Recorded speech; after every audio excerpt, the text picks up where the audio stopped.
Thank you, and thank you for joining this important conversation. And I want to appreciate you for showing up. Uh, I believe that this is another section for the development of the boy child. And I hope that these conversations will be documented for us as fathers, for us as sons, to ensure that we're able to cultivate our young men. Seeing people saying they're having difficulty or that is asking for permission to join. Of a truth, I don't know if you had issue joining Pelumi and Uncle Mike. I don't know, but uh, you don't need permission to join it. This is an open conversation. So for those who have, I'm trying to get in contact to as people reaching me that they cannot join because they is asking for permission. You can join through the meeting ID, meeting ID and password.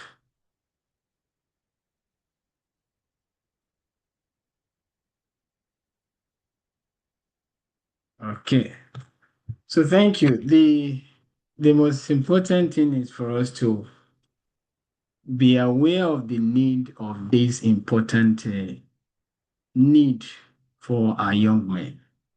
And that will take us to the next slide here to begin from letting us know everybody in the room. Which country, which city are you joining us from? Do you have a son? What age is your son? And one thing that will be engaging in the chat is this, is that uh, you, your son's age and one word for how affection felt in your childhood home. This is something that I believe every man in this room is carrying a story about touch he never chose, and we want to get this uh, conversation ongoing. So feel free to put in the chat box your country. If you have a son, how old is your son? And one word for how affection felt in your childhood home. And if you want to share this in the world, like, okay, Uncle Mike is here, Pelumi is here, what is that one word that, affection, how it felt in your childhood home when you were growing up? How does it feel? For me, so it was unfortunate.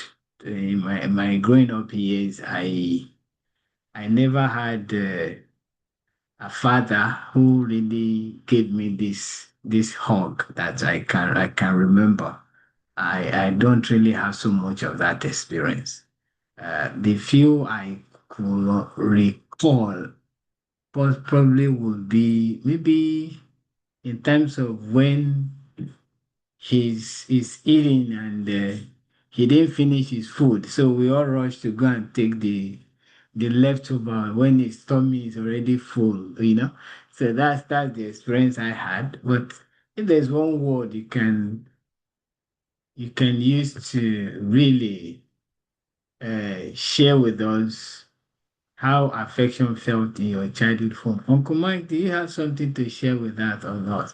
Well, this is recorded, and we're going to use information from this conversation as one of our annual reports in the ongoing Global Hub for Boys campaign, where we are open to your contributions, sir. Sure. Ola, thank you so much for creating this space for this very important conversation.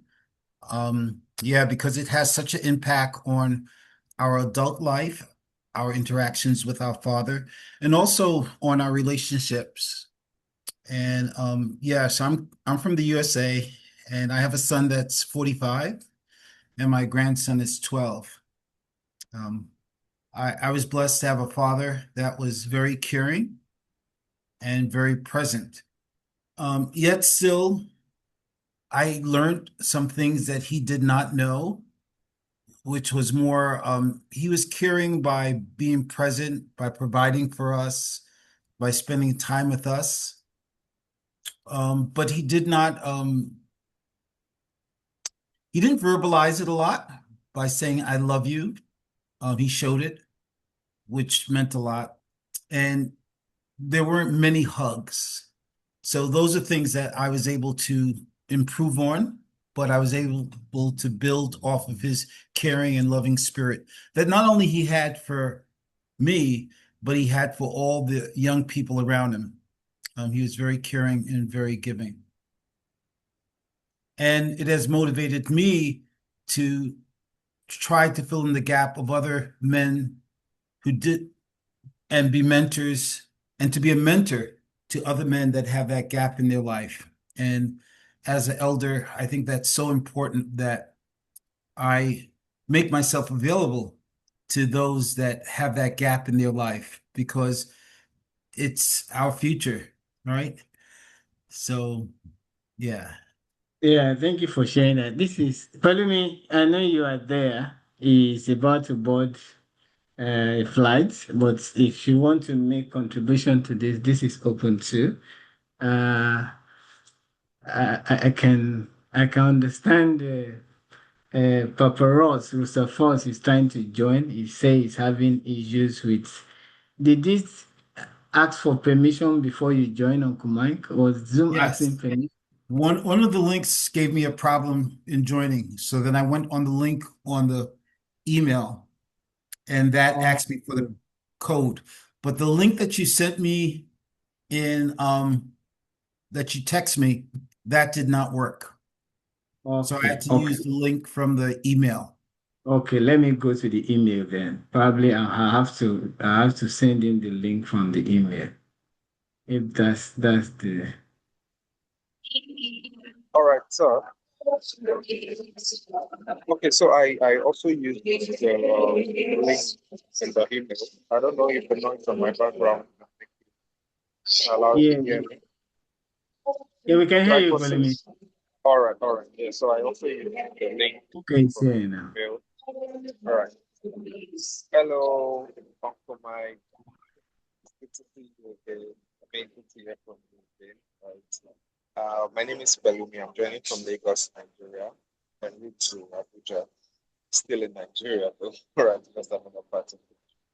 I don't have a son yet. I hope to have a son, right? And for me, the odds were occasional, right? But one thing I know I didn't miss out on was having a dad that was present, right? And I know that he loves me, not because he says it right, but because he acts it out, right? In all of the sacrifices, providing, protecting, all of that. So it was well established, right, that I'm loved at home, right? But again, say maybe the, the emotional bedrock, right, and having to know that and I could be anchored or it wasn't there. So like I said, the odds are frequent. So maybe we're crossing into a new year on my birthday, on his birthday, and all of that. So it has to come with an occasion, right? And so I'm hoping that that will change with myself. Like I said, I want to have a son, and even with my children, that will change because again, as we'll be going through this puzzle, get to know why it's important, right, for the son, for the fathers. So, thank you very much, Mr. All right. Thank you, Pelumi. That's was a very good insight and contribution. And I hope that you're going to be changing that narratives for yourself as you grow. Let me welcome my daddy, Papa Ross. It's been a while, Dad. Good to see you. Your support mean a whole lot to me, honestly, and I want to appreciate the patience. And I don't know how you maneuver yourself to get in here. I know it's been a lot of. So I had to ask Uncle Mike, who did he have the same experience? He said that. So I was about going back to the email to get the link and send to you when I saw that you're actually in the waiting room. Good to have you join us. I really, really appreciate you. And I love everything that you've done for me and for this organization. As of today, we are exploring breaking the cycle of emotional neglect in boys. This is, of course, is a circle. And how do we approach this? So this is recorded, and we're going to extract resolutions or report from this conversation, not minding the number of people that come. The fact that a conversation heard globally about it is important, and that is what we're driving at and building this momentum yearly as we go. So today we want to thank you, the city you are joining us from. If you have a son, what's the age of your son? Fine, I'm here. So I know my age, and you heard me. But one word that we want to ask from you, one word, how affection felt in your childhood home, you know. So maybe you want to share this with us. Well, first of all, you can hear me clearly? Yes, yes. Okay, great. Michael, it is so good to see you. I have Always a pleasure. Always my pleasure. thank you so much. Well, my home, we all think, well, my home was kind of different. I had it worse than you had it, kind of a thing. And I don't wish to go there. I do think that all of us come from homes where we were raised by kids. We were raised by people who really didn't have language and skills to relate to people, particularly to young people. My folks both grew up as teenagers during the Great Depression. And during that time, you didn't ask questions, you didn't look for much, you just tried to survive. And survival um, was not warm and fuzzy. You know what I mean? Somebody needs to mic.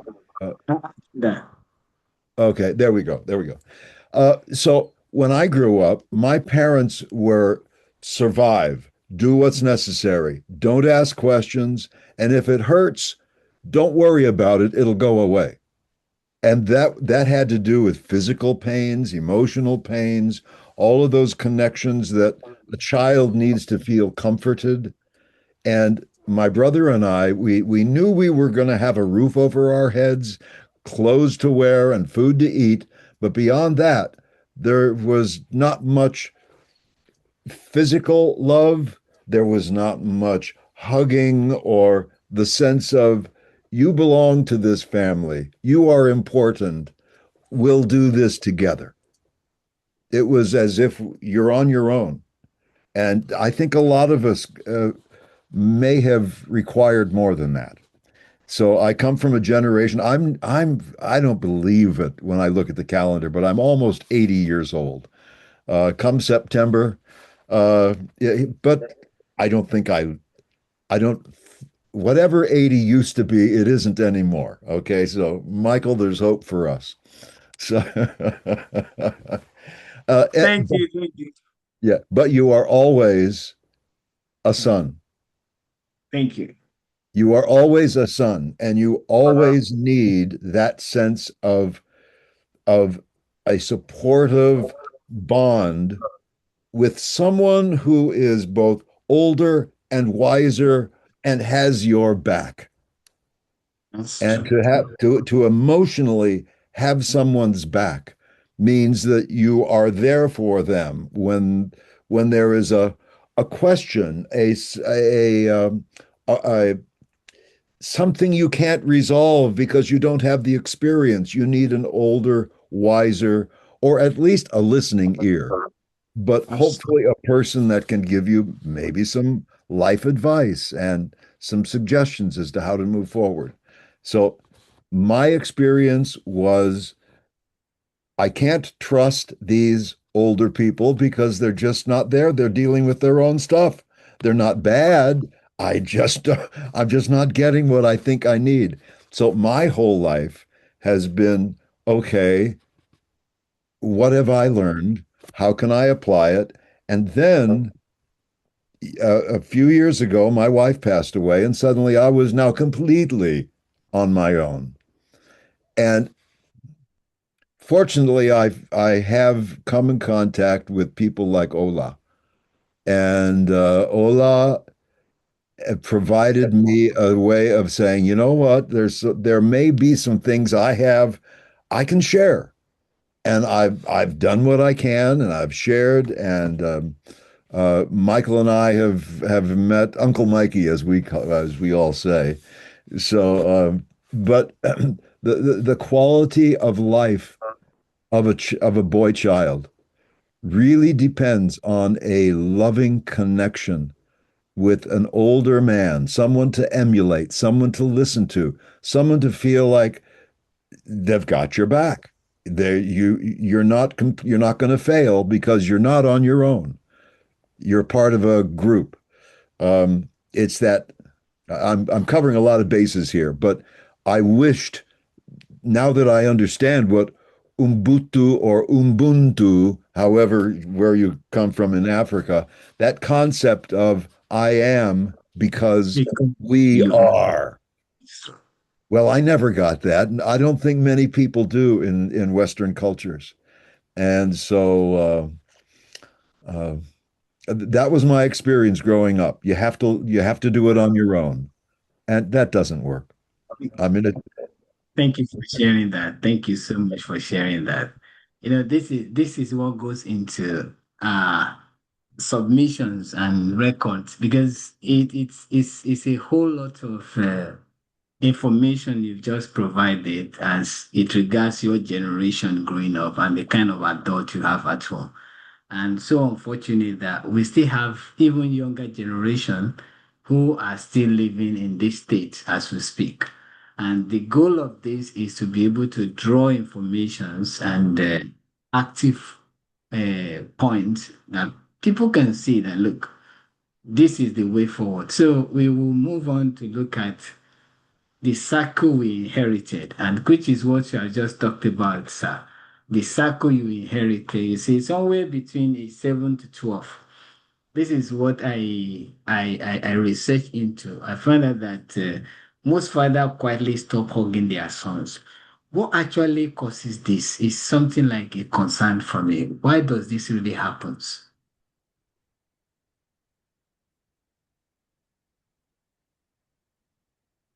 Yeah, I want your input. This is something I've noticed. By the time a boy is almost 13 years old, you see, possibly because they are entering another phase of development, maybe that window of 13 to 18.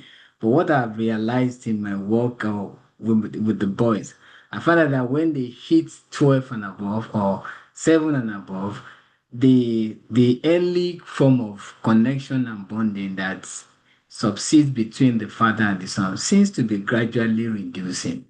Was it cultural? Why is this affection gradually withdrawing, or what could be the cause?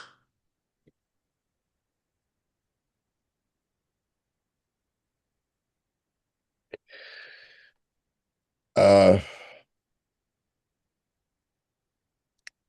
there's a natural development between for growth, and at different stages, you're right. There's a different focus, and there is a cultural problem, which I think now is worldwide. It is not individuals, and it does have to do with that little screen we carry in our hands.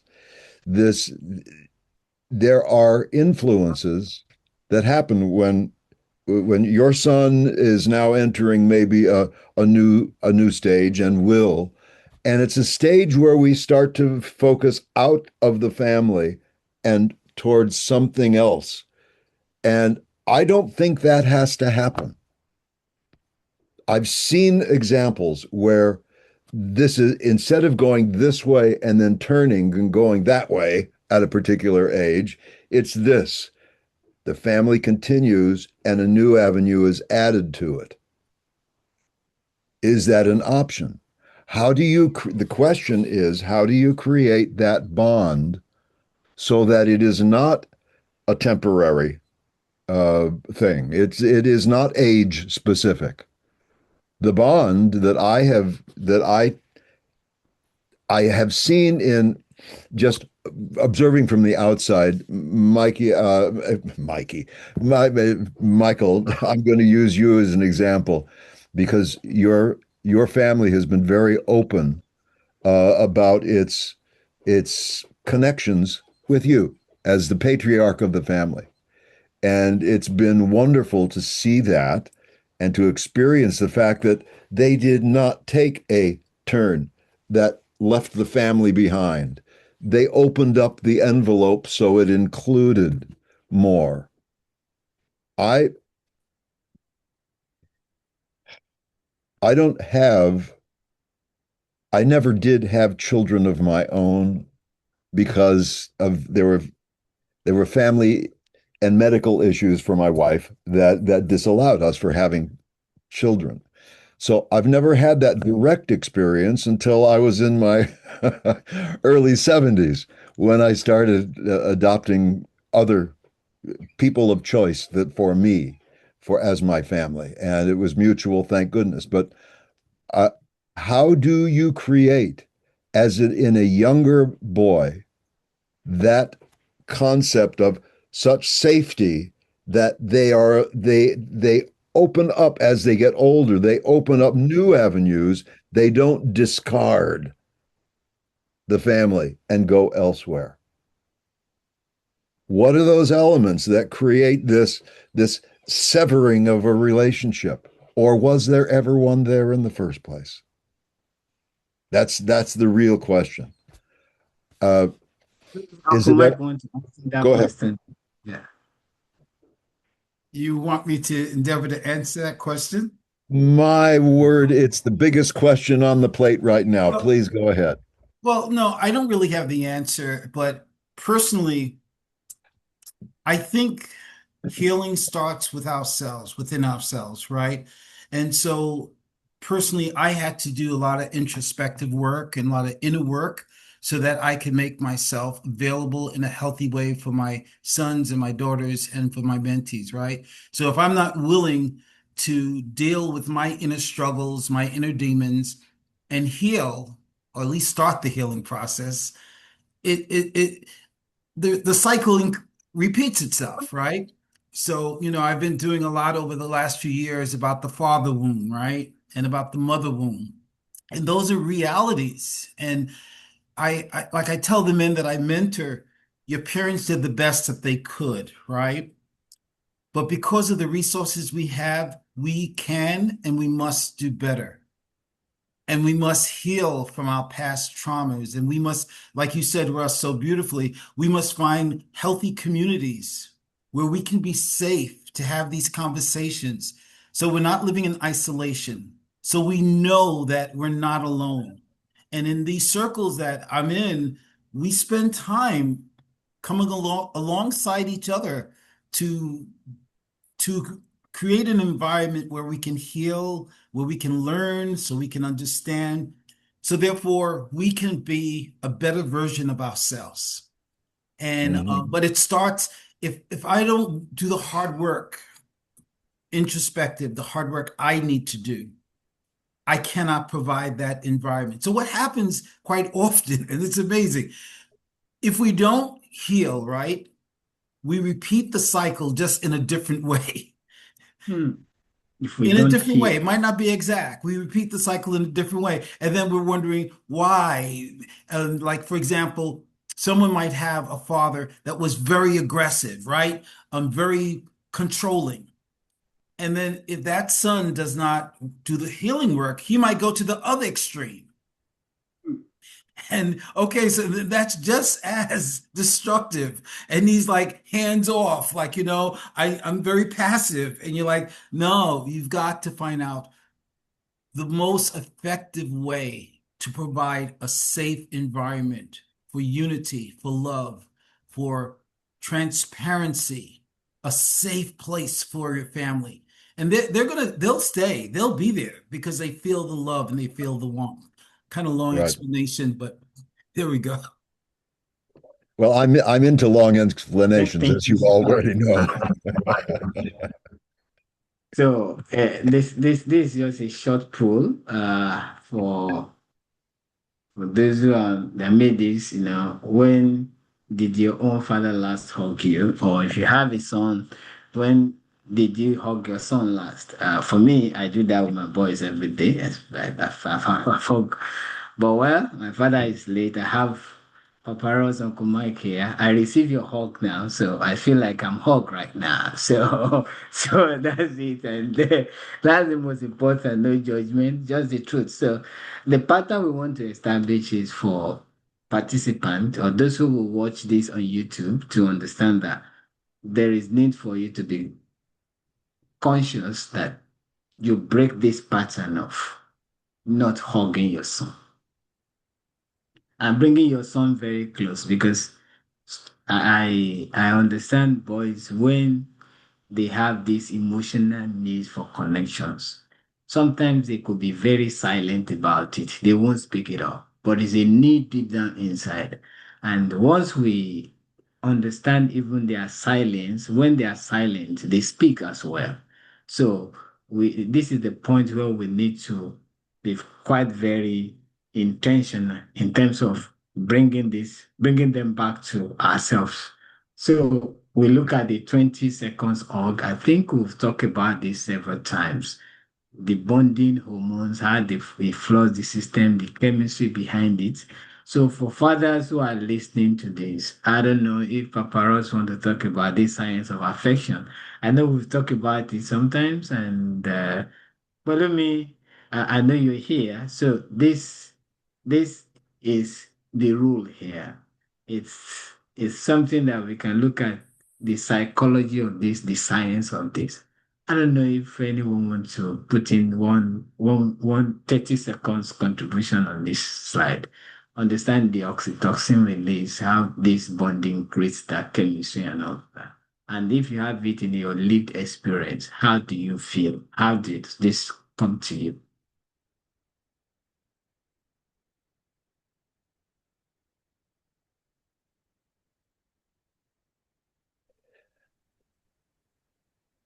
Can I jump in, Ola?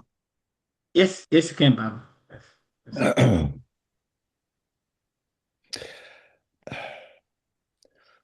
For the last 40 years, I've been dealing with this whole concept of human relationships and how they grow and what's really going on. And it, I'm not here to sell a form of therapy or anything, but there is a principle that we have to understand. If I ask the simple question, who are you? Or what are you is really an important question.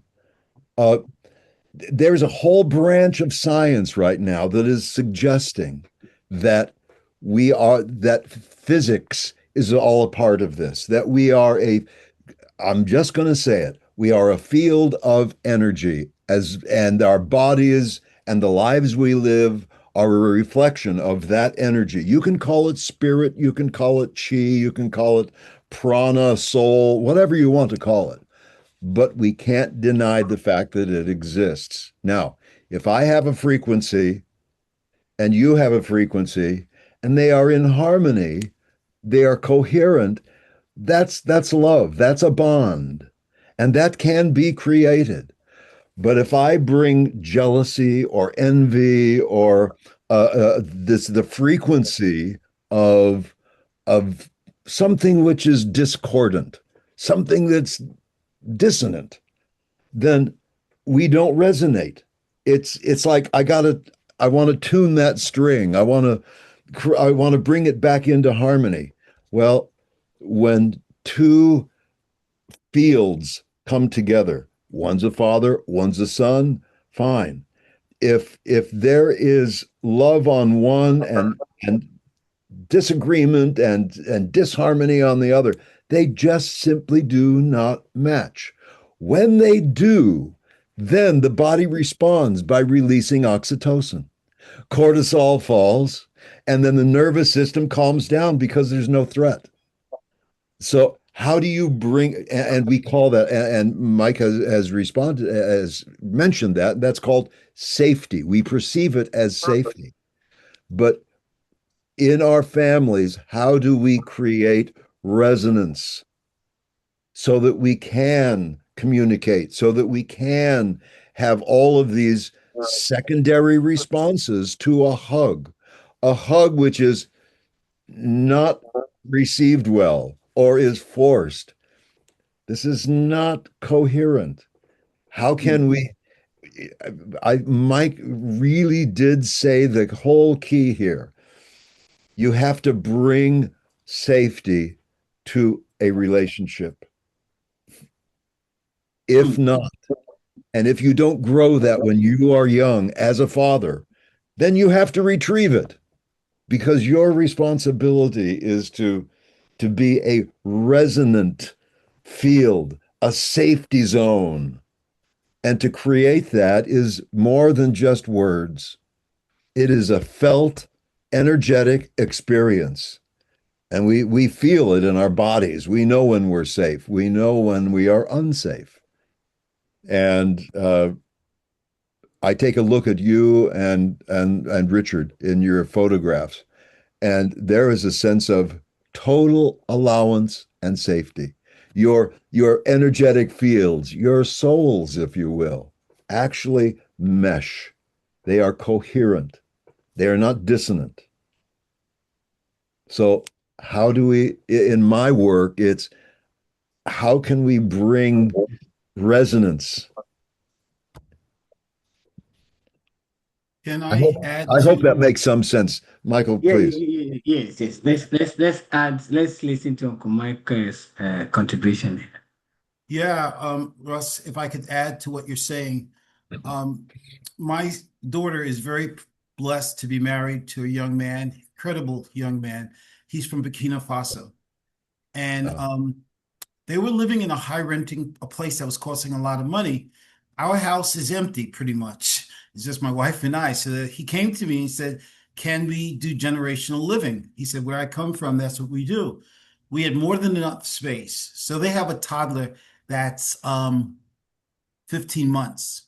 So they moved in with us. It's going great. We sit down different boundaries, so forth and so on. He works very hard. He has a very taxing job. And as a young man, he has a lot on his mind. So my granddaughter runs to me and hugs me, and she'll put her head on my shoulder. When he comes, he'll reach out to her, and she wants to stay with me. And the thing is, she loves her dad, but the big difference is grandpa is relaxed. I don't have a stressful job. I've had a lot of experience of how to emotionally control myself and soothe myself and be so present. And he was trying to understand. He says, he calls me Papa Mike, Papa Mike. Why? And I had to explain, no, you do love her, but she's picking up the stress from your job. She's Wow. picking up the stress. And she, even as a 15-month-old baby, is feeling that connection. And Hmm. he was feeling so frustrated. I said, no, no, no, no, no. I was there also. You'll get it. There's a lot on your mind. You're concerned about your appearance. You're concerned about this. She's picking up all that. Do some breath work. Have some prayers. Relax. And you're going to see a difference. So I just wanted to support what, Russ is saying, but that is also supporting what I was talking about. If I don't continue to have my time of prayer, contemplation, breathing, and exercising, eating right, she would feel stressed from me also. And so I try absolutely. to prepare myself so that I can be, my nervous system and my spirit and my whole being can be so relaxed that those that come around me can feel safe to rest. on. But it Hmm. takes intentional work. It doesn't It come, sure does. It sure especially does. with the crazy life that we have. I mean, with the responsibility in our society that has so many demands, especially on young men. So I just support what you're saying, Russ. Thank you. That's so revealing.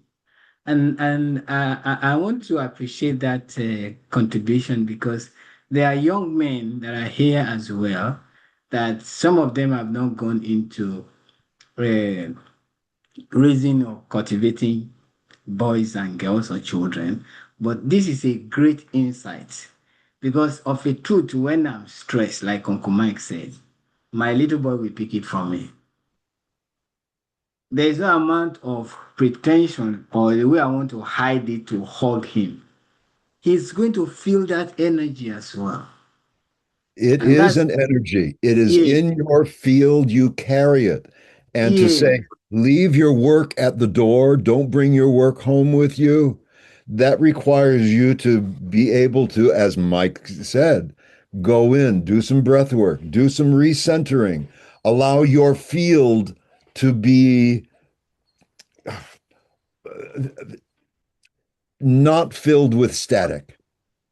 And when you're talking about the father-son bond, any child is daughter or son is going to pick up on your static because that's a threat. That's something to be avoided. I don't want to go there. It's painful. yes. But if you can consciously be aware that I have static in my spirit, in my soul, in my field, if you will, that's not part of my father energy. How can I keep that bond clean and not bring my work, my past, my anger, my frustrations into this sacred relationship? Thank you. Thank you. Thank you. Uh, we have Olatubosun and David joining us.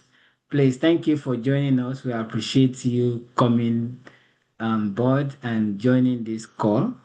Where are you joining us from? Please, can you put it in the chat box? And should you want to make a support contribution to the ongoing conversation, you're quite welcome. So let me just welcome Mr. Olatubosun and David. Oh, is David off now? I think David is off. We have Mr. Olatubosun. Good to have you with us.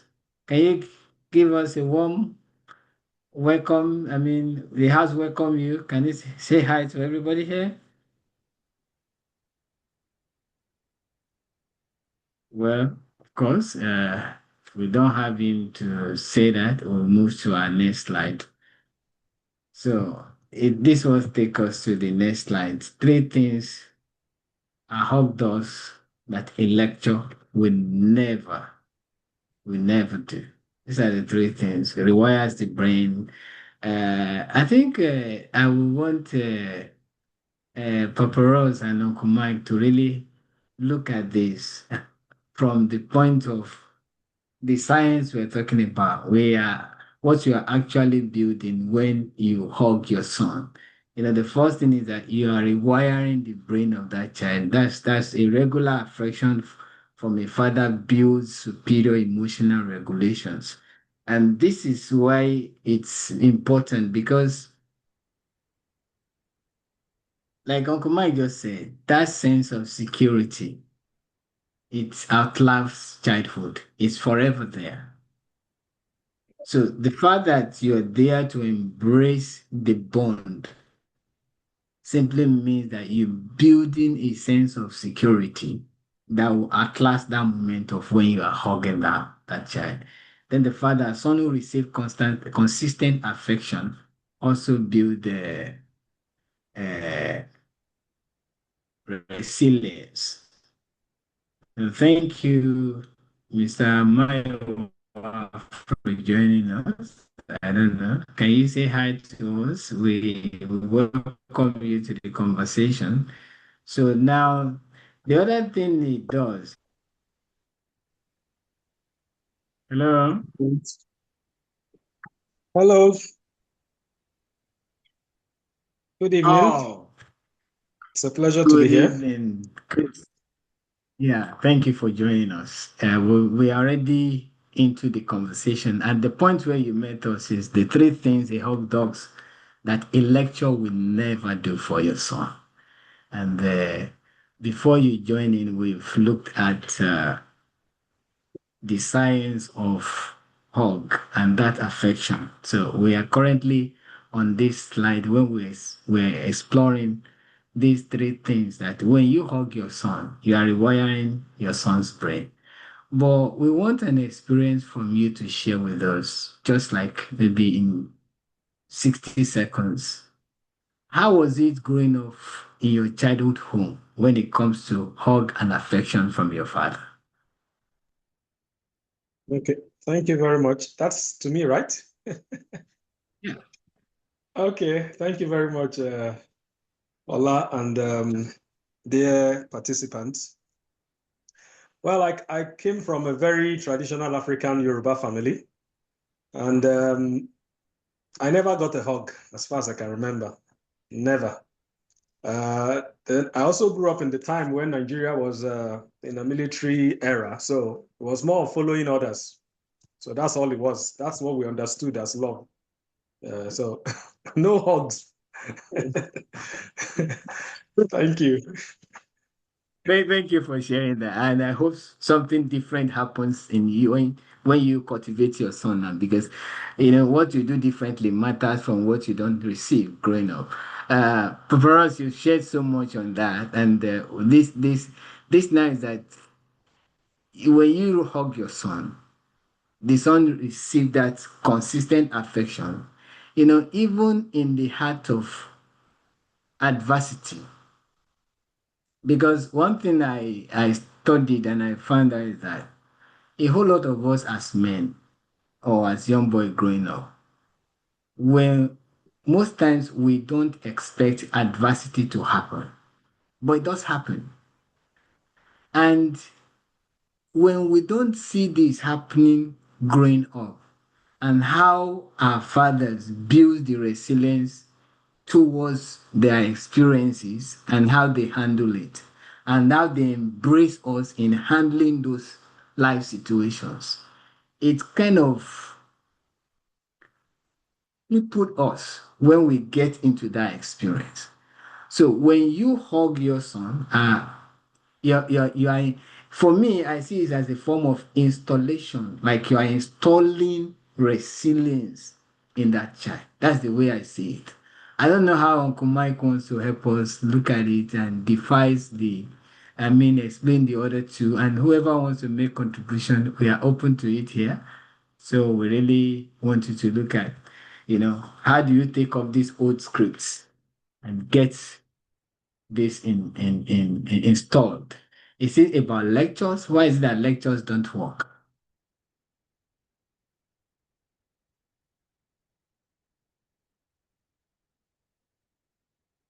I'll let Brother Russ answer that.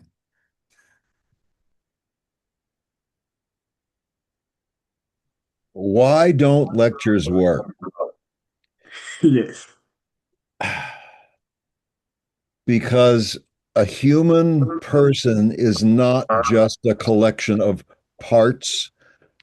If I give this, if I do this, then they're going to respond to me. They'll know that no, you everything that is unresolved in the parent, the child feels it. Wow. If you are carrying old stuff from your past, yeah, you have to get rid of it. And how do you do that? You get rid of it by doing what you're asking your son to do, but you never did yourself. And that's this. Yes, I had some pain. I made some poor choices. And now that lives with me. I, the only way to get rid of that so you don't pass it on is to allow yourself to fully experience that pain. Let it grow to completion. Every one of those emotions has a life cycle and it Wow. grows in intensity. And if it's a happy emotion or a happy event, we have no problem. It can grow as high as we want, and then it dissipates. All emotions do. But if it's painful, the emotion grows to the point of real discomfort. And then as a child, we put the brakes on. We say, no, I'm not going to go there. Society says, no, boys don't cry or girls don't get angry, but someone has put the brakes on us. And we followed that programming. But now here we are. We have responsibilities. And rather than bring all of that incomplete emotional material to the table, we actually have to allow that pain to be identified, not just talked about, but identified and experienced. It has to go over the bell curve in order to dissipate and release. But unless you're willing to do the hard work of moving through some of that pain, yes, this feels horrible. Oh my goodness, I see now why I went this way. And it was just so painful. Some of you maybe have heard of Gestalt therapy. Gestalt therapy came in around 1950s and 60s. The word Gestalt means life cycle. And if you Hmm. and if you stop something before it's complete, it will stay as a like a ripple that never stops rolling. It's always there. It's inside a container and it doesn't go away until it's allowed to accelerate, amplify a bit, and go over the bell curve.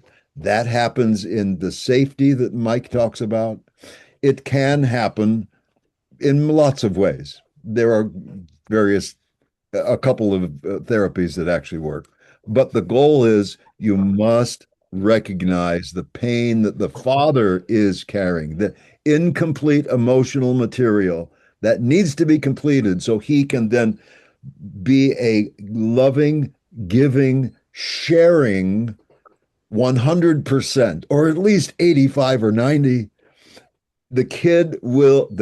Your child will pick up on all the incomplete material. And then when that is lowered, then they will pick up the love, the joy, the honesty, the safety, all of that. But if you try to bring into your life hidden material, it's not hiding. It's only hiding for you. You only Well, think it's hiding, but the rest of us feel it. We hmm. resonate with what you have not completed.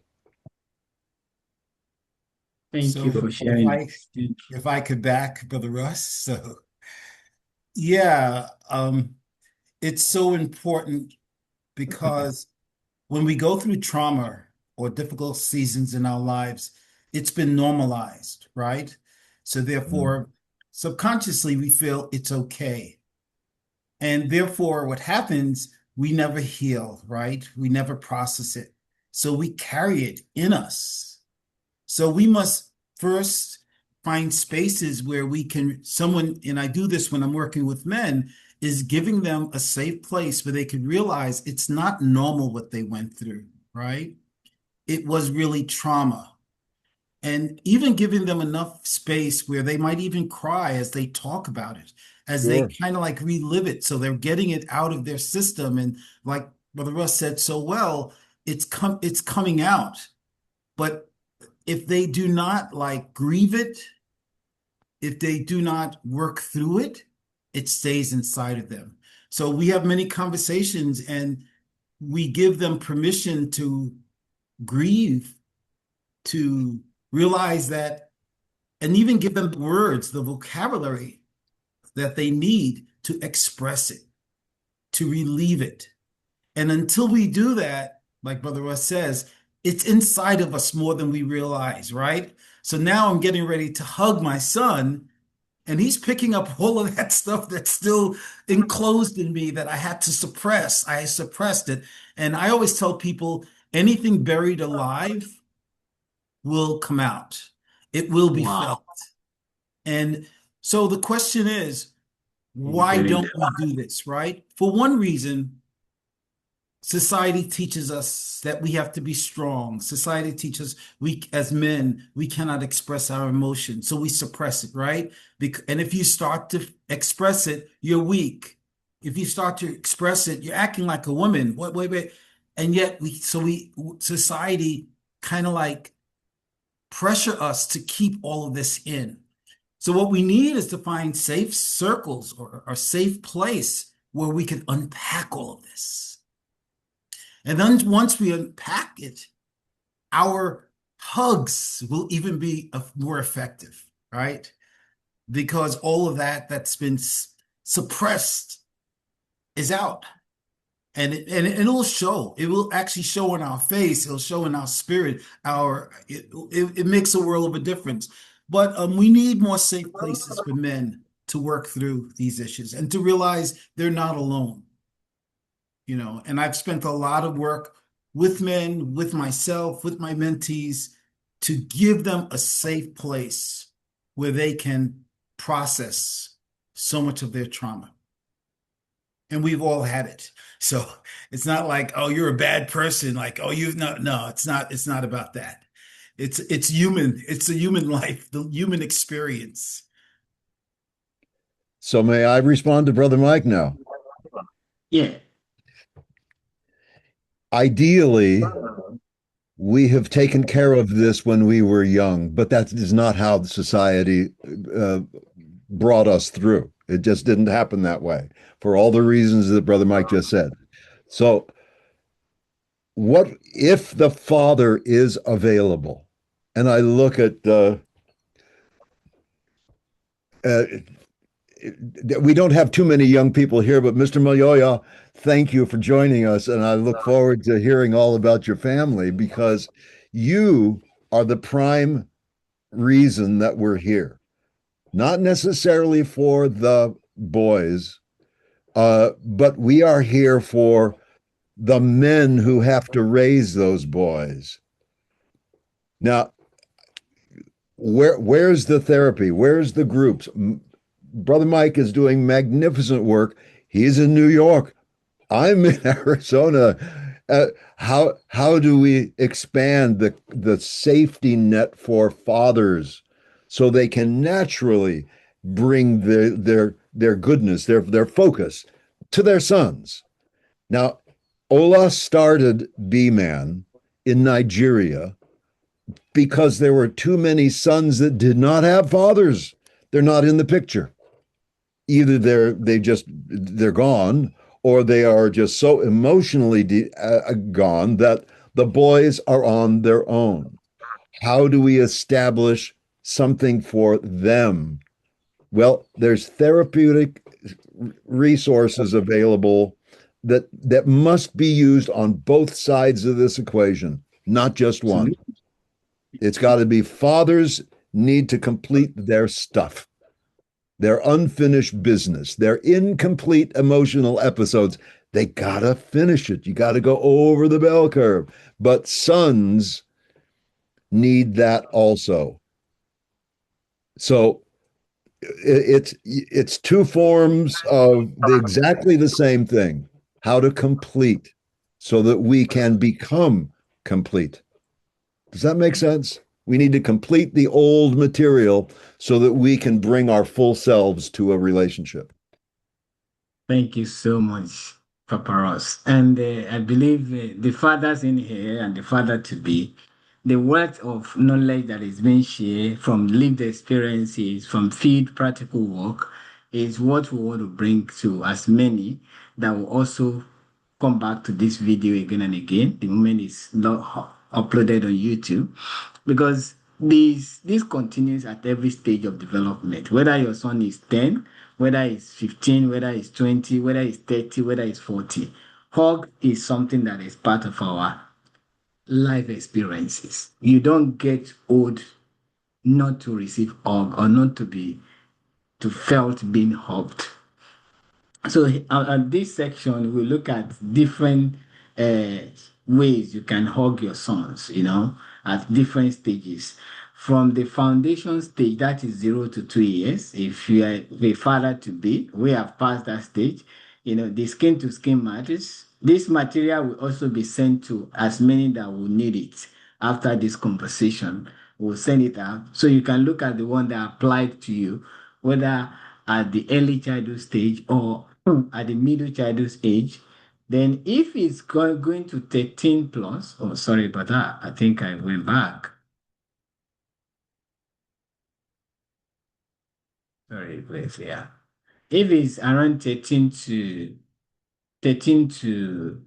18, this is the most critical stage. And I want fathers to be very mindful here. And I've shared this several times, in some of my conversations. When you look at 0 to 12, it's more of a foundation and instruction stage. When they hit 13, it's a window that we have to be very intentional about bringing them back to us. Because one, they want to form their own identity at this stage. They want to establish their own emotional patterns. They want to also establish their own belief system. They want to create their own friends. And if your care is not taken while creating their own friend, they might replace you if you are not friendly. The hug is not there. And as well, they want to create their own habits. And what happens? By the time they get to age of 19, the habit formation loops is almost solidified. So what it means is that what they take to adulthood, they have a window between. I use this maths when I explain it. Now, if a boy is going to live like from 0 to 18 years, by the time he's 18, he becomes an adult. The first 12 years is more or less like he's not in control. From the age of 13, he begins to see himself to be in control. And he has 6 years window from 13 to 18 to become an adult. And this is the stage why it's critical that is going to acquire all of those things, the beliefs, the emotional patterns, the habits, the friendships that is going to deploy in the 50 years of his adult life plus. So whatever is not installed from the dad at this stage in terms of emotional connections and emotional bonding, that child will see it as normal that if my father didn't give it to me, well, I might not even give it to my children.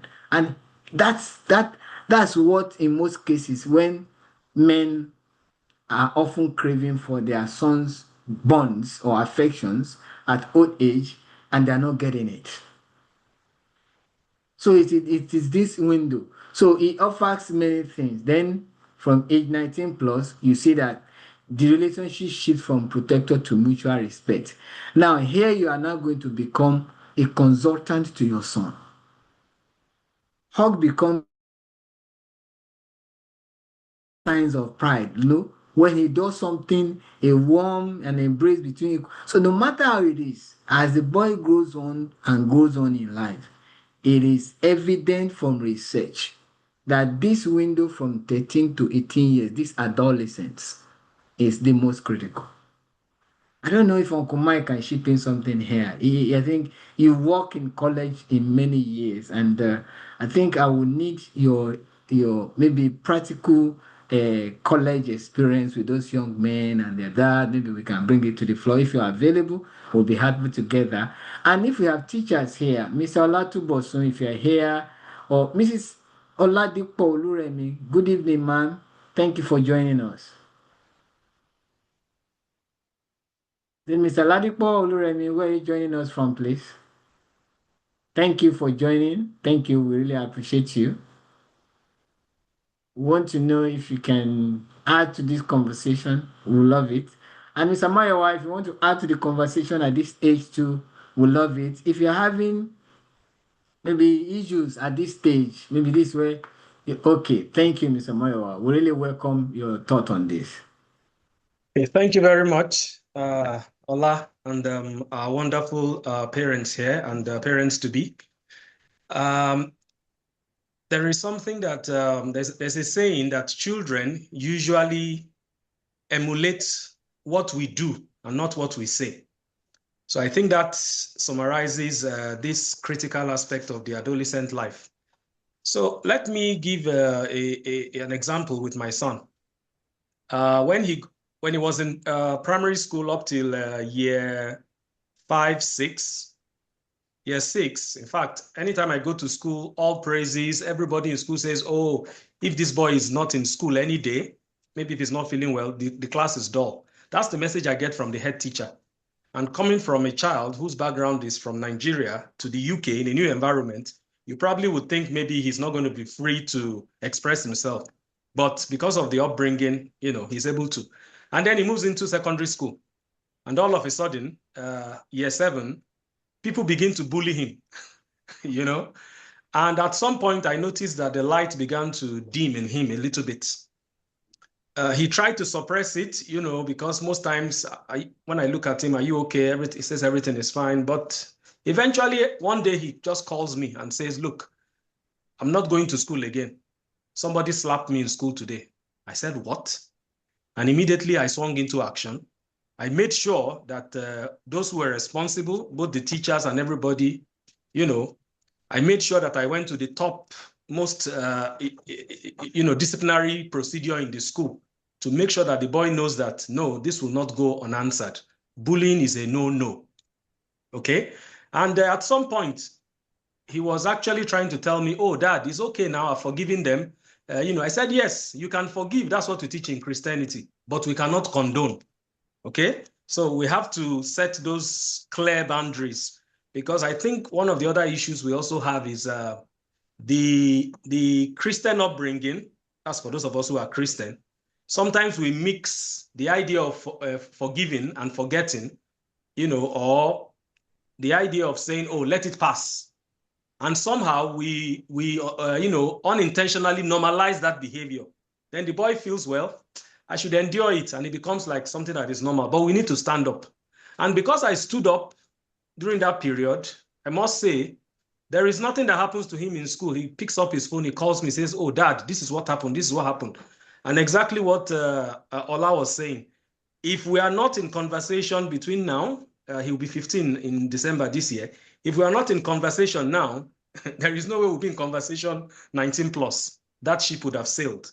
So coming from my own personal experience as a father, I totally agree. And that's one of the reasons why I'm a strong supporter and advocate of what BMAN does. Fathers really need to be there. What do we do? What we do is most important. In fact, more important than that's our actions than what we even say. Thank you very much. Good contribution there. Uncle Mike, your thought on this? No, my brother, young brother is so on point. Okay. Congratulations to you. You're doing a great job. Keep up the good work and keep that connection with your son. It's Thank beautiful. you. Yeah. And then as they get older, and you were talking about the college years, they want a sense of autonomy, right? So we have to, at that point, trust that we have instilled in them the values that they need, and that we give them even opportunities to make choices. And we have to step back a bit, because as parents, if we have fear, that's going to push them away, right? So when they get to the college age, we have to believe we have instilled values in them, we have trained them, and they might make some mistakes and they might make some poor choices, but they know that they can always come back to us. But if we become so controlling and so fearful, we suffocate them from developing into a young adult that they need to do. And they want that autonomy, they want that feeling. So we have to step back a bit at that point. But in the earlier years, like the young father, my young brother just said, yeah, that's when we have the influence on them, right? And we're really close to them and we're training them. But if we continue that in their college years, that same relationship, that same control or, teaching, if we don't make the shift, they're going to pull away. Thank you so much. So the years it pushes away are the years it counts the most. That's the summary of this slide. When the boy is pushing away, that's the point where we need to deploy some strategies that can make us get closer to the young men. Thank you so much, Uncle Mike, for sharing that. We get to the next conversation here. So this is a poll. I want us to look at it. Which stage is your son right now? And we've seen that we have 15 to, if you have that, you can type it in chat box and we may move to the next part of this conversation, which is part two, father and son hug guide. Now, this is what happens. How do you build a habit before you build the moment? That's the stage we're in this conversation. We really want to really see how this is being done. Okay, Papa Ross, thank you for taking this slide on. We want to appreciate you. That's fine. I'm going to allow you to speak. Go ahead and share with us your thoughts here. Well, you showed us these various age groups and what Yeah. happens. How do you build that habit? During the younger times, they need to feel a sense of love, and if you don't have that love and allowance in yourself, they're really not going to get it, and they need to get it. So I keep going back to this same thing, but here's slightly different. When you get to the area of 7 to 12 and then 13 and beyond, they need to begin to see you not just as a disciplinarian or the safety point where they can spill out their problems. They need to see you as a real, vulnerable human being, that you also have a history and that you are sometimes you need to apologize to your young sons. This is what's gotten in the way from me, son. I don't want you to repeat it. That sort of thing. They need to begin to see you not just as the disciplinarian or that rock that you are, but that you have a softer side. They will model what they see and they will do what they feel from you. So again, how you approach your sons or daughters, actually also, but sons here, at those various age groups, you increasingly need to show them the reality of who you really are inside, your softness, your fears, and then it's and that you are working to improve. They need to see normalcy. Does that make sense? Yeah. They need to see a real person in there, because either they don't want to be you or they feel they have to be better than you, but certainly different, because they don't see you as a real whole being. And a father must share the reality of who they really are. Yes, they're strong. They can be forceful, but they can also be soft and vulnerable. And that's that point of connection that will continue on forever if you allow it. You don't have a relationship with a stone wall. Mm. You have a relationship with a forest that you can go into and walk around the trees and look up and dig in the dirt and enjoy, not with stone structures. Thank you for sharing that, sir. That was deep. Yes, we have Ladipo Oluremi, and I don't know who's using iPhone. Thank you for sharing that. Mr. Ladipo Oluremi, with us on this conversation.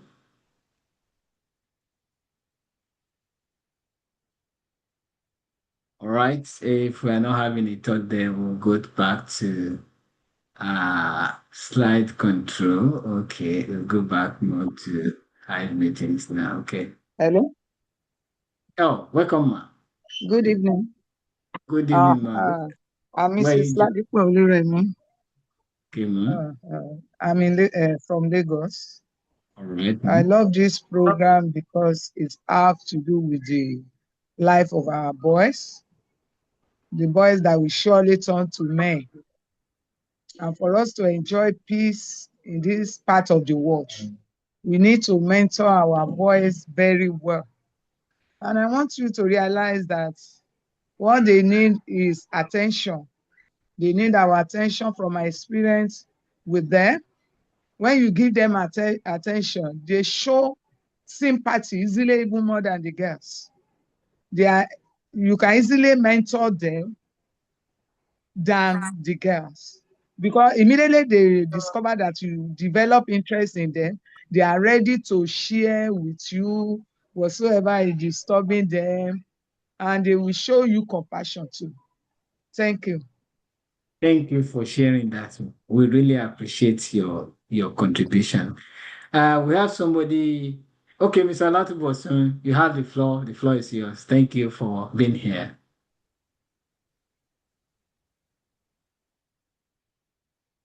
Mr. Latubosun, yes, you go on. Where are you joining us from? Well, why you unmute yourself, Mr. Latubosun, so that you can speak to us. Unmute. All right. If Mr. Latubosun is not There he is. okay. Hello, hello, sir. Thank you so much, sir. I'm Yes. happy to join you. Thank you Good very evening, much. sirs. Good evening.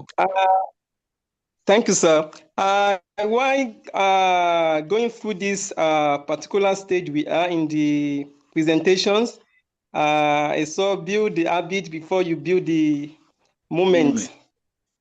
Yes, I recalled that I once read a book titled Things I Wished I Would Have Known Before We Got Married by Gary Chapman. So Okay. he titled a chapter there that like mother, like daughter, like father, like son, like father, like son. So if a father, whatever a father does, will actually affect the son as the son grows up in life. So when there's need to be very careful in terms of our habits, our behavior.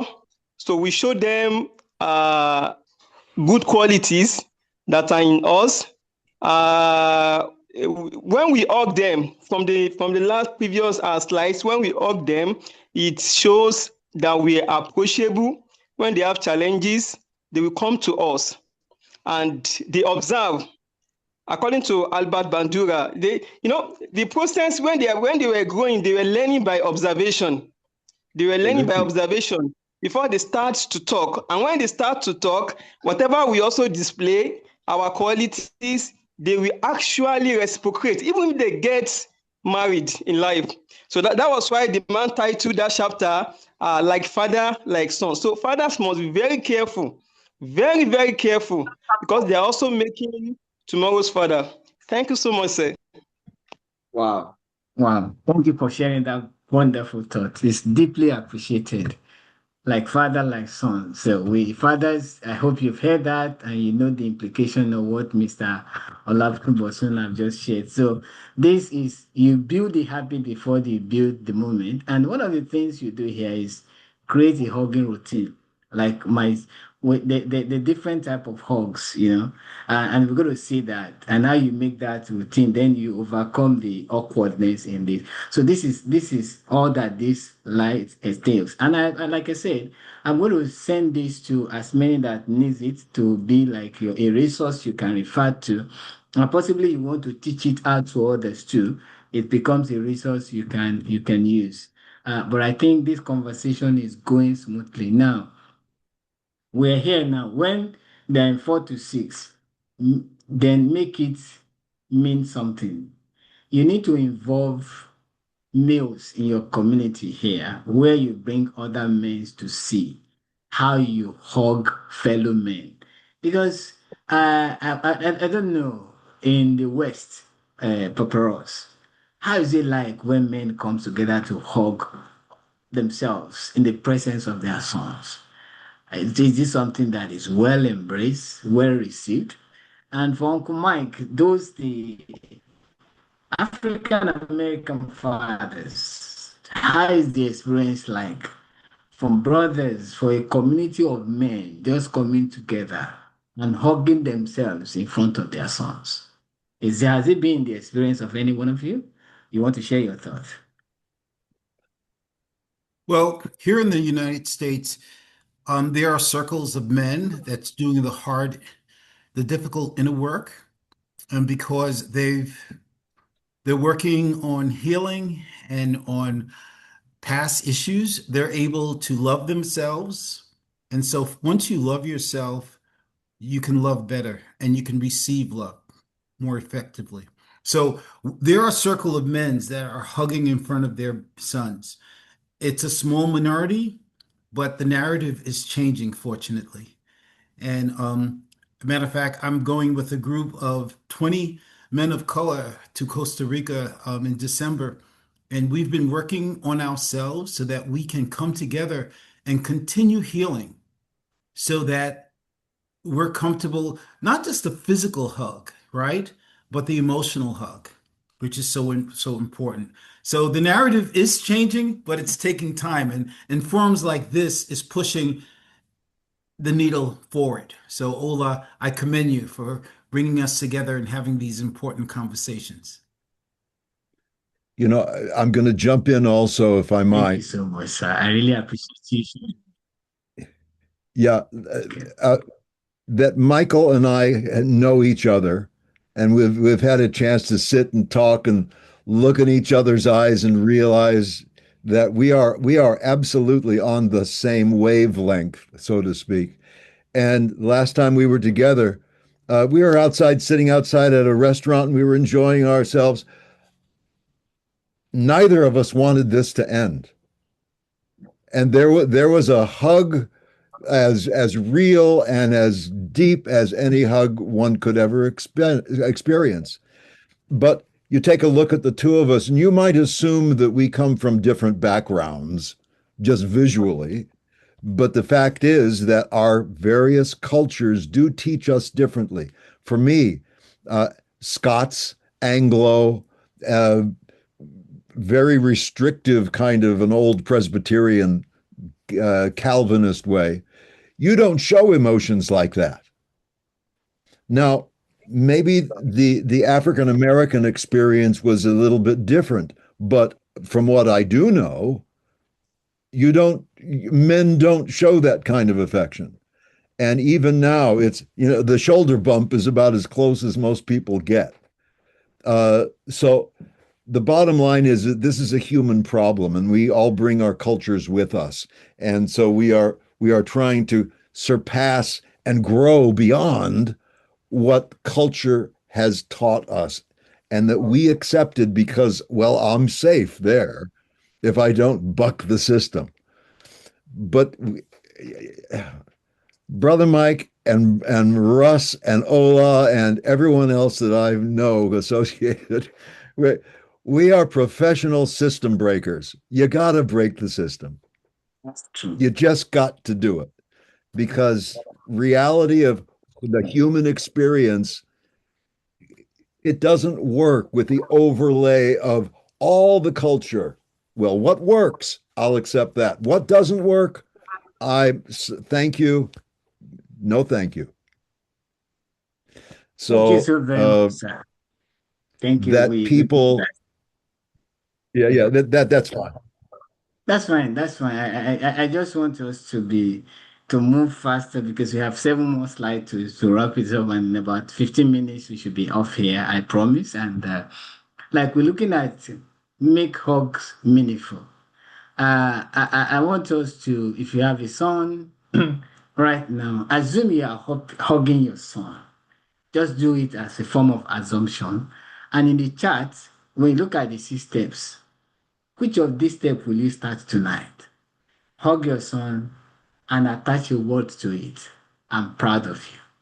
It's not just the action we want you to deploy in this act of hugs is when you hug, you don't just hug without attaching a word to it. I am proud of you. I am here for you. I love you. You understand? These are what actually sink into these young boys when they hear us speak that again and again. So we must be intentional about what we say when we hug. It's very, very important so that it won't just be a physiological experience. It carries a weight that whatever we speak in the act of hugging, it gives them a message. And that message is very, very important. So that's what actually makes hug meaningful for young boys.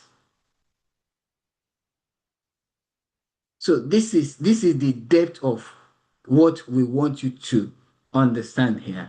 And also you watch for cues. If he stiffens, you can squish his shoulder.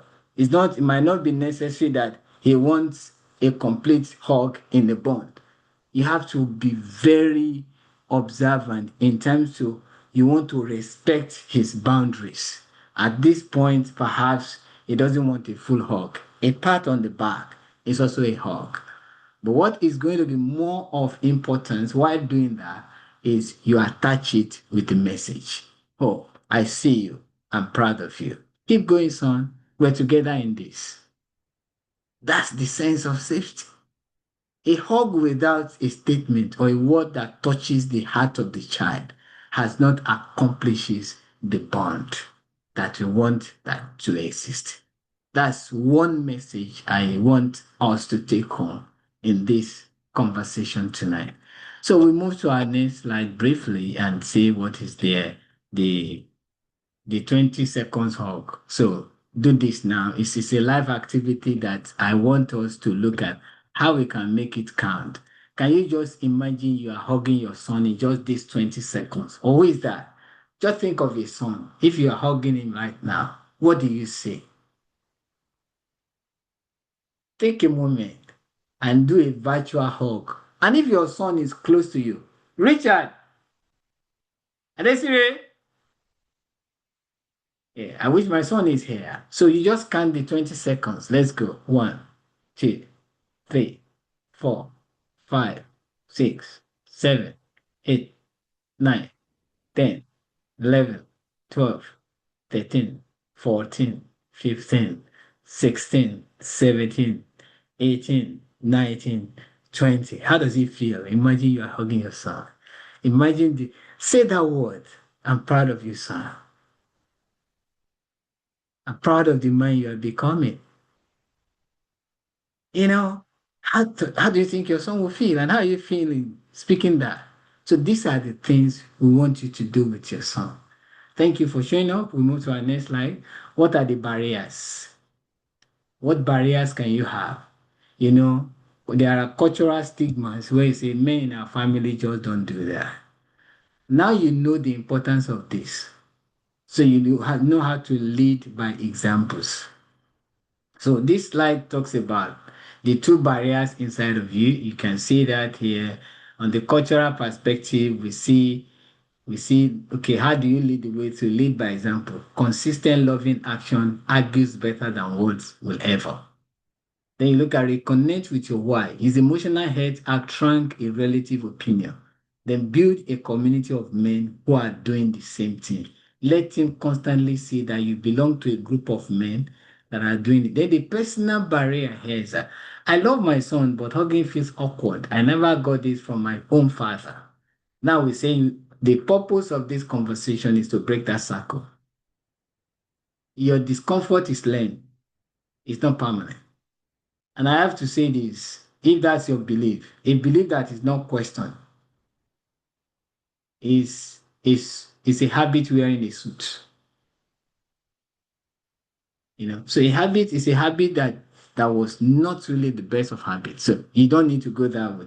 So Start touching, I just say high five. Those are the things you can high five, you give hand, shoulder, shoulder. Practice it until it is natural. That sometimes, my son will be coming from the set, just give it a five, bam, you get it a five, bam, these are the things that we want these boys to. And like I said, when you're doing all of this, attach your words to it. So our next slide goes to this me and my son here. You can see it in the chat.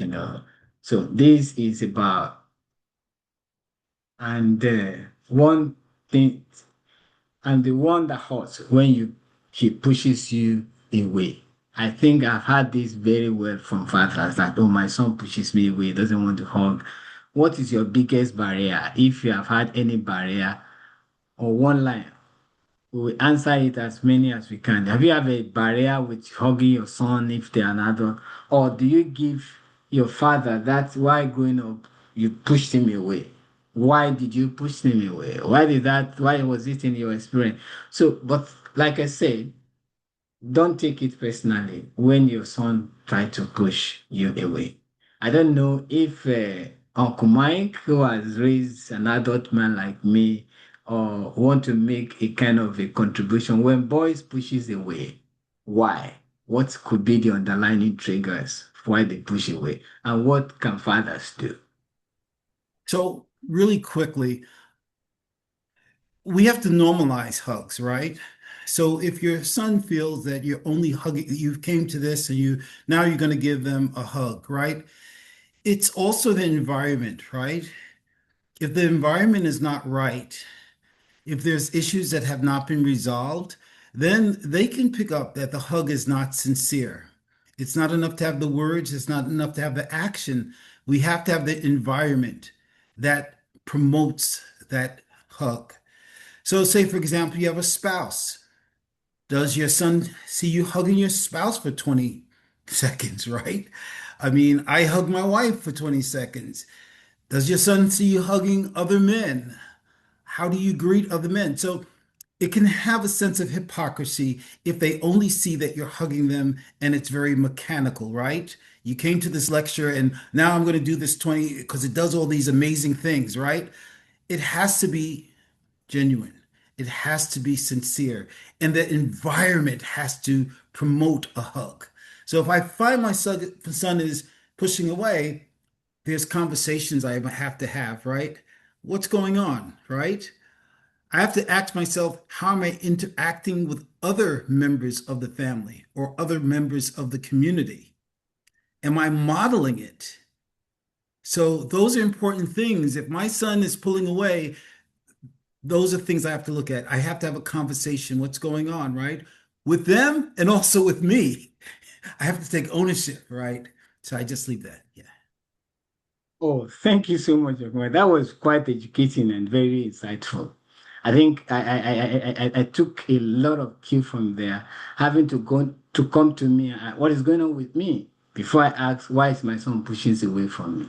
It's one question every father should ask themselves when they find themselves in this experience. So I see that and I really appreciate that. And Mrs. Patricia, thank you for joining in. Where are you joining us from? We don't Thank want to you. add.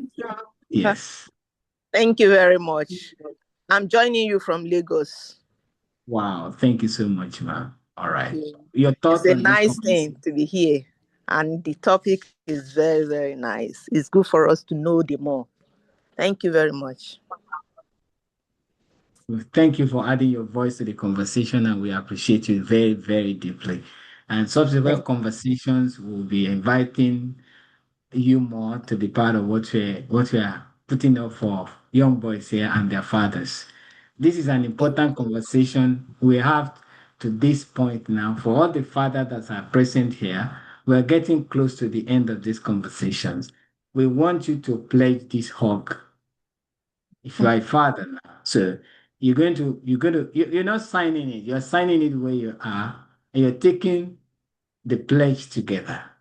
And it's a commitment that we want every father and even mothers pledge a hug to your son if you're here.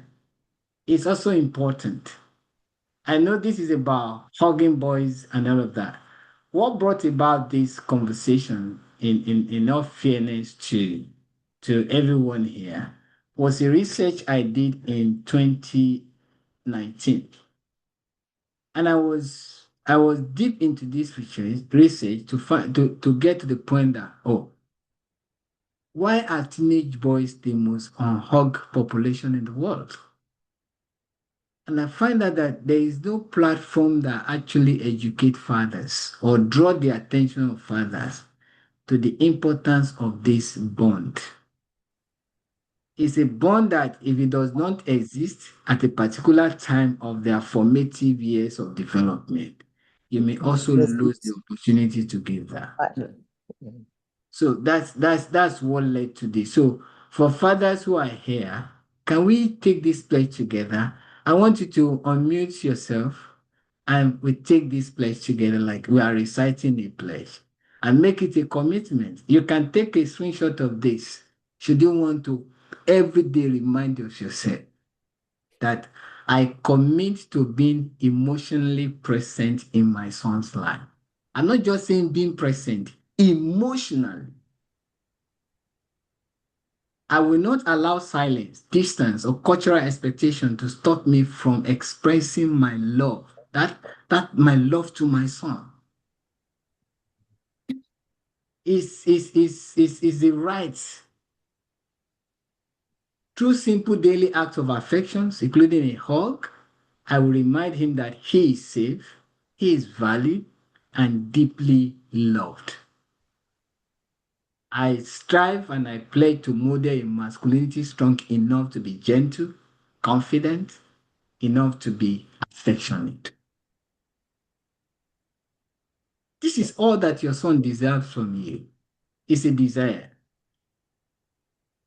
And you're going to do this for 20 years. It's a 20 years project that you'll be doing this and you do it continuously until the age.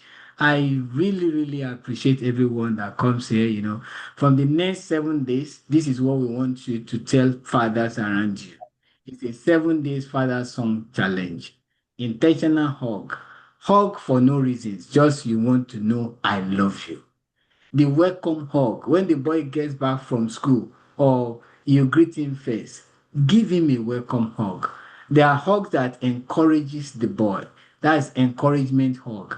There are hugs that after he shares something that matters to him, I'm here for you, you give him that hug.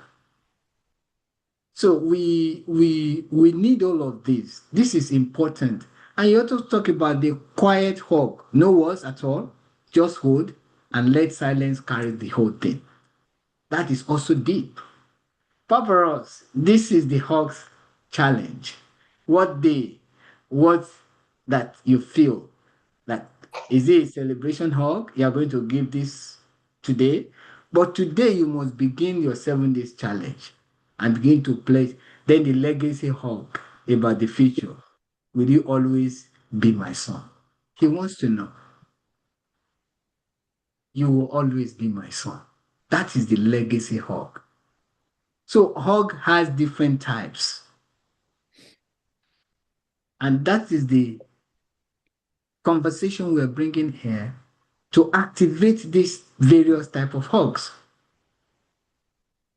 So he knows when you are giving me a celebration hug, and he also knows when you are giving me a legacy hug. And that quiet hug, I don't know if anybody wants to make a contribution here because we're getting close and getting close. I'll make it very short. I just want to emphasize that these various days do not happen in order. At any No, moment, it could be any one of these. And absolutely, yeah, absolutely. Anyone making contribution here again, we welcome your thought, and they should be part of our consciousness, our awareness. When it is time for you to give the quiet hug, know that you are giving a quiet hug. uh, I also have to say, I'm sorry. There's no such thing as a really, truly quiet hug because your spirit is going to be connecting So, constantly. That energy, that yes, electricity Whether you Yes. speak it or not, Going it's on. going Yeah. to be communicated and felt. Yes. I agree with that. But at times, this one, it comes with no words. You just sing together and nobody speaks. And the silence is not the one that is speaking here. It's the silence that speaks. And in such moment, you felt it deeper because you want to stick longer than the other hugs. That's the experience. Is you want to stay closer and longer than a celebration or go. It could be deep, oh, jumping, If I take the boy and roll yourself around, that's quite good because there's a milestone. And for your son to sit down and share some deep insight on matters that concerns him with you. Oh my God, that's a moment of another embrace that deserve another deep embrace. I thank you for showing up. We're coming close to the end of this conversation. And after 7 days, what father report? This is my research. These are reports from my research. Fathers report that after 7 days, more emotional openness. He starts volunteering things you used to have to drag out. He does that. Number two, quicker emotional recovery. Those step back stop flattering him for days at a time, legs acting out. And lastly, he initiates. The moment he hugs you first, you will know the circle broke. So track it. 2 minutes of reflection at the end of each week. Write down one moment that surprised you. You will get it. So we may be going to our Q&A section now. So if you want to make contribution, we are open to it. But right now, we go to our Q&A, and from there, Very we'll brief.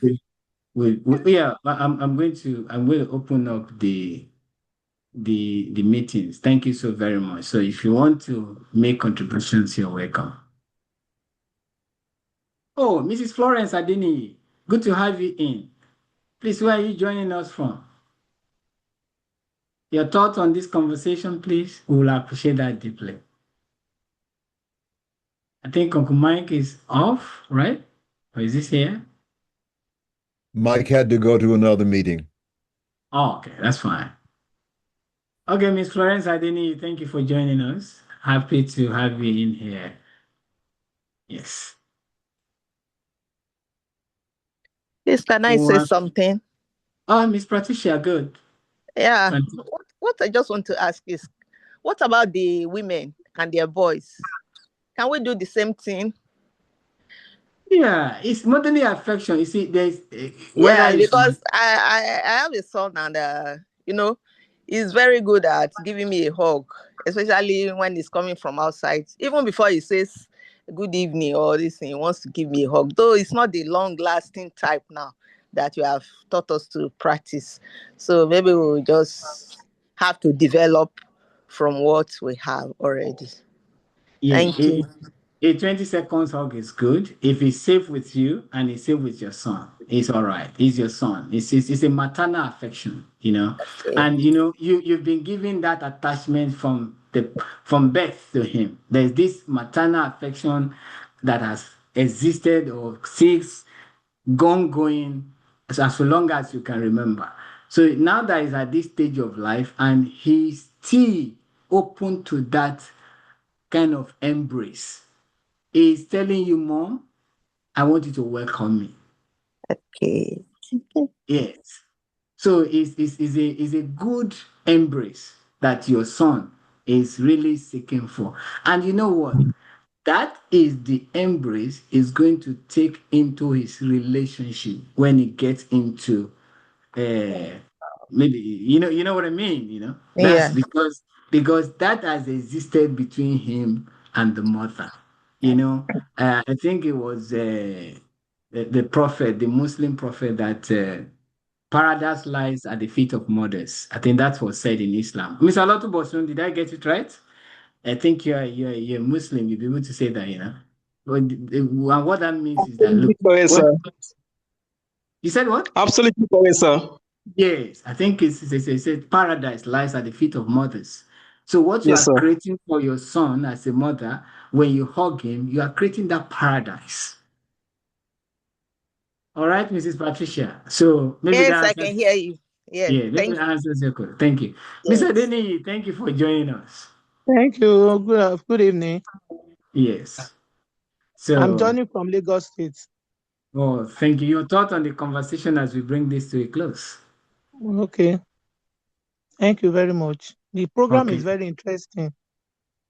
And I see that if you have a program with boy, it's very, very important because they see themselves that they are not paying more attention onto them as we pay more attention to the girl child. Our focus is always on the girl, but thank God for this program that is coming up that our boy child too, they are special in our side. So we should pay more attention onto them also. Thank you for the program. We appreciate your thought on this, and it's deeply well appreciated. Barbaros, yeah, we're bringing this to a close right now. Any questions, answers that we have from this? After this, we want to say thank you.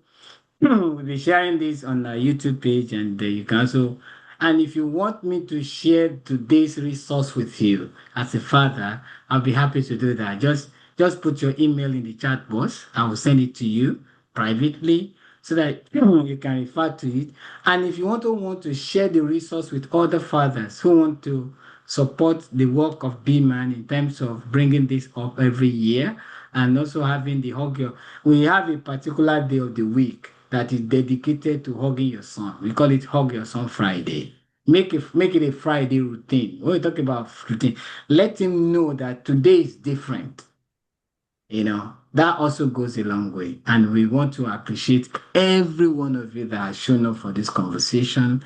We look forward to future appearance on this platform. Like I said, thank you and thank you again. Baba Strauss, in 30 seconds, what's your thought about the conversation today?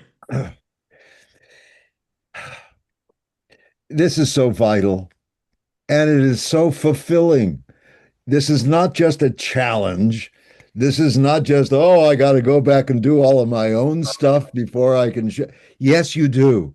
But the end is total joy, the joy of a bond between whether it's mother son, mother daughter, father son, or brother brother, whatever it is. There is this bond that is more important than any other achievement that you could have in life. The connection between you and your family of blood or family of choice, that connection is one of the goals of life. So, and you, Ola, thank you so much for the program, for your tenacity, not giving up. You don't give up on your son. You haven't given up on B-Man or this program. Thank you. We recognize it, and you inspire us. I appreciate you, sir. Thank you so much. Mr. Mayowa, your 30 seconds thought on the conversation today. Well, thank you very much, BMAN, for constantly and continuously furthering the cause of the boy child, and of course, by extension, the humanity in general. Because just like when you started, then there was something that you always said that if we can sort out the issues of boys who are going astray, the society will be a better place. And I totally believe in that. I'm a firm believer in biology too. So if God has given the man XY, that means if we get all the X's chromosome and the Y chromosome in order, then we will have the rest of humanity also in order. Yes, thank you very much. Okay, what a thought, what a thought, what a thought, what a thought. Thank you for sharing that. I love that. Mr. Alatubosun, your final thoughts on this conversation as we bring it to a close. Yes, Thank you Pelumi. so much. I want to say a very big thank you, sir. I took it upon myself to join the program when you sent it to us, counselors of schools in Lagos State. I know that I really benefit and I've benefited.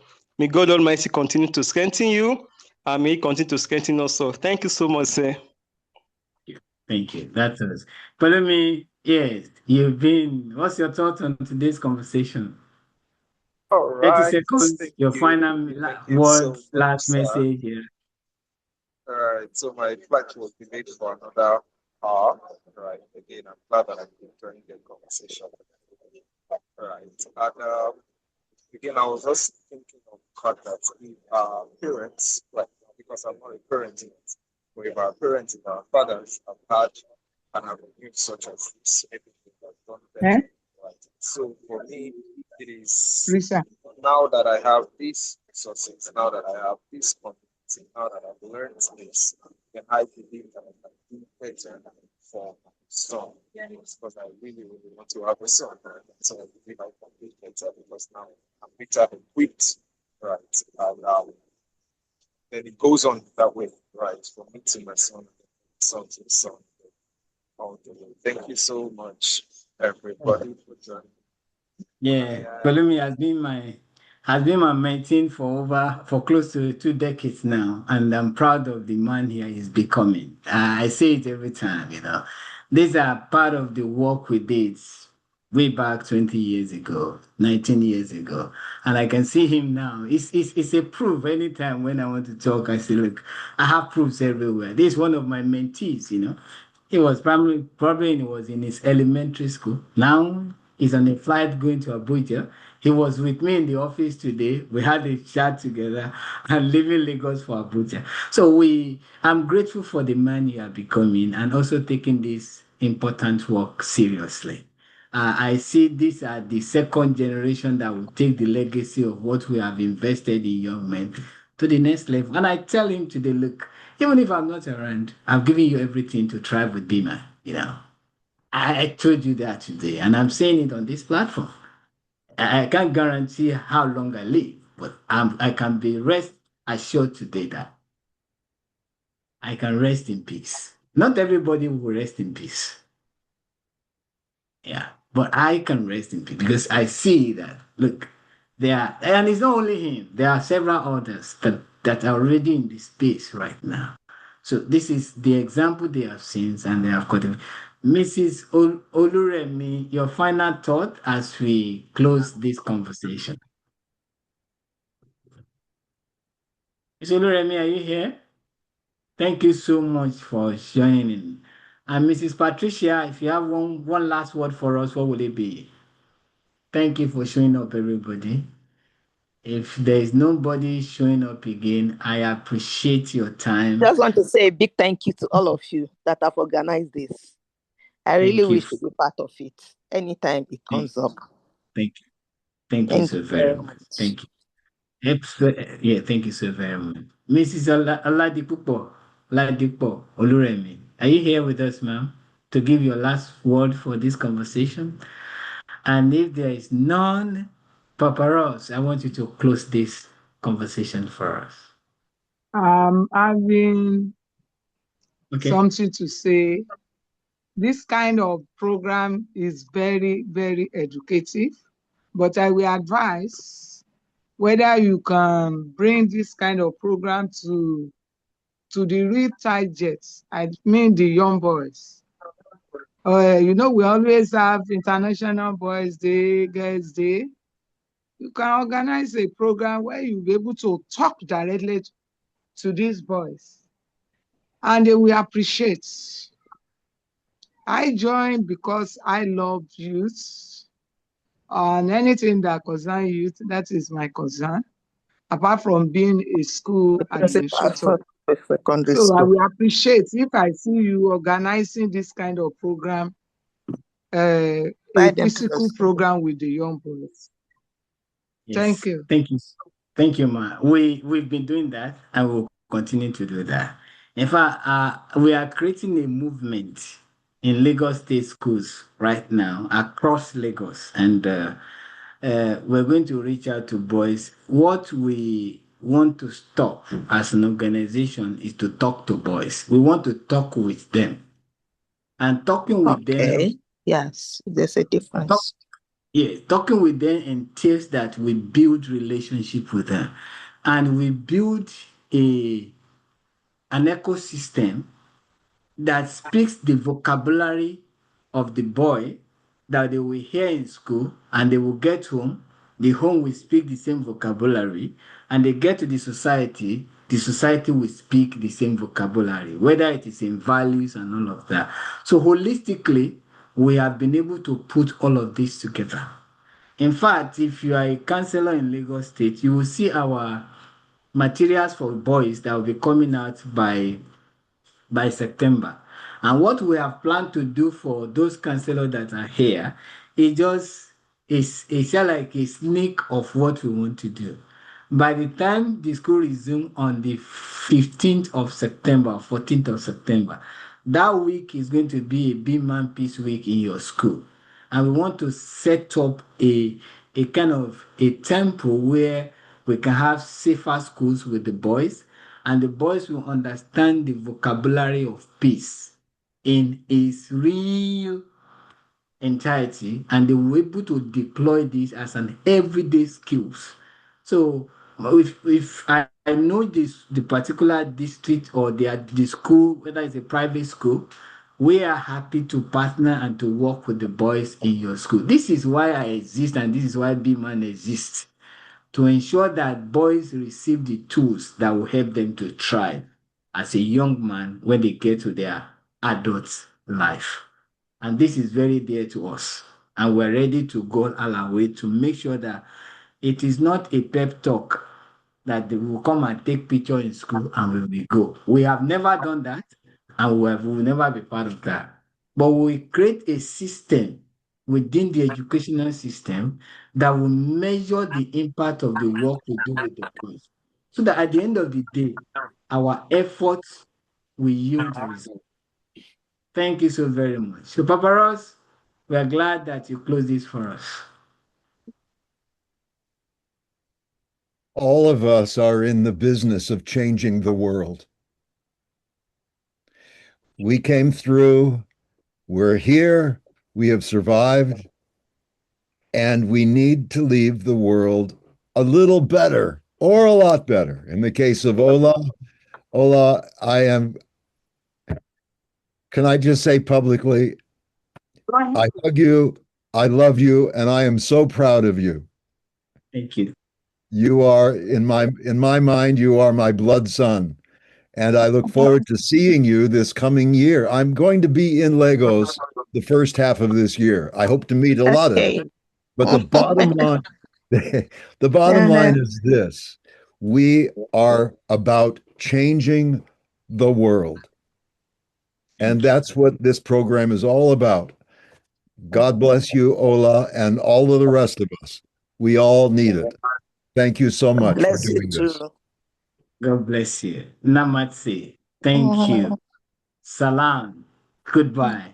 And I said my love to you. I don't want to let you go, but I need to just let go because I have to be in another event by 6 o'clock. And this is Okay. past 6. Yes. So I Mhm. appreciate you all and God bless all of you. Thank you. I'll be sharing this recording on YouTube. You can refer to it, and I'll be sharing the materials as promised with you. Thank you so very much.